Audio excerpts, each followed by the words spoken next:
बिस्मिल्लाहिर्रहमानिर्रहीम। स्टूडेंट्स, आज हमारा सब्जेक्ट है बिजनेस स्टैटिस्टिक्स, बीकॉम पार्ट 1। अमूमन बिजनेस स्टैटिस्टिक्स का पेपर जो है वो बिजनेस मैथमेटिक्स के साथ मिल के आता है और यही की पेपर गिना जाता है। लेकिन आज हम इस वीडियो में सिर्फ बिजनेस स्टैटिस्टिक्स पे बात करेंगे कि स्टैट में वो कौन से अहम चैप्टर्स हैं जिनमें से पेपर आने के चांसेस ज़्यादा होते हैं।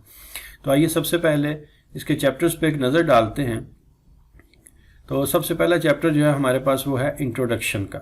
इसमें स्टैट के मतलब इंट्रोडक्शन करवाया जाता है और इसके बाद आता है डायग्रामेटिक एंड ग्राफिक रिप्रेजेंटेशन। इसमें स्टैटिस्टिकल डाटा को डायग्राम्स और टेबल्स की शक्ल में रिप्रेजेंट किया जाता है। और फिर तीसरा है मेजर्स ऑफ सेंट्रल टेंडेंसी। ये बहुत अहम चैप्टर है। इसमें arithmetic mean, median, mode, harmonic mean, geometric mean, इन सब फार्मूलों से आपको इंट्रोड्यूस करवाया जाएगा और ये फार्मूले कैसे काम करते हैं, इनको कैसे कैलकुलेट करते हैं, ये सब इसी में होगा। फिर आता है measures of dispersion, mean deviation, standard deviation वगैरह फार्मूले जो हैं वो इस चैप्टर में स्टूडेंट्स को सिखाए जाते हैं। ये भी एक अहम चैप्टर है। इसके बाद आता है कोरिलेशन एंड रेग्रेशन। फिर इससे अगला चैप्टर है इंडेक्स नंबर। इस पे मेहनत ज़्यादा करने की ज़रूरत है। इसमें से लाजमी एक क्वेश्चन आता है और थोड़ा सा लेंथी क्वेश्चंस होते हैं इसके अंदर, इसलिए आपने इसको अच्छे तरीके से तैयार करना है। इसके बाद आता है प्रोबेबिलिटी।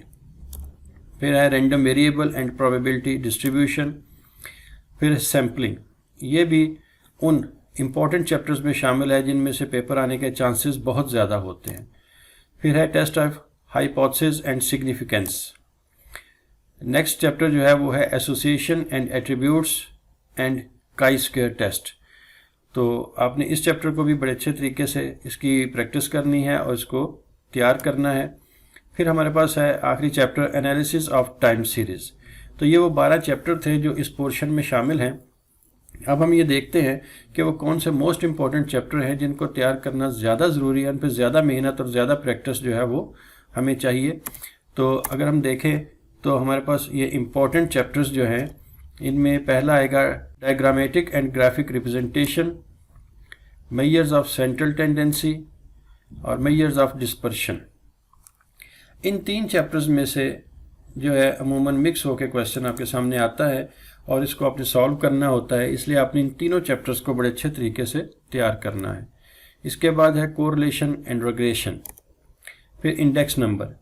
यह भी उन चैप्टर्स में से शामिल है जिनमें से पेपर में क्वेश्चन आने का चांस बहुत ज़्यादा है। प्रोबेबिलिटी, इसमें से भी एक क्वेश्चन जो है वो पेपर में आता है। Random variable and probability distribution, ये प्रोबेबिलिटी का ही एक हिस्सा है। इसी में से मिक्स होकर क्वेश्चन आपको मिलेगा। ये दोनों चैप्टर सेम हैं। और फिर सैम्पलिंग। हाँ जी, सैम्पलिंग में से भी क्वेश्चन आने के चांसेस बहुत ज़्यादा है। अब यूँ समझिए कि इसमें तकरीबन यकीनी होता है कि क्वेश्चन इसमें से आएगा। और फिर हमारे पास है काई स्क्वायर टेस्ट। इसमें से भी एक क्वेश्चन जो है वो लाजमी आता है। तो अगर आप इस तरतीब को ज़हन में रखें और इन चैप्टर्स को आप अच्छे तरीके से तैयार कर लें तो आपके पेपर में अच्छे मार्क्स आने के चांसेस बहुत ज़्यादा हैं।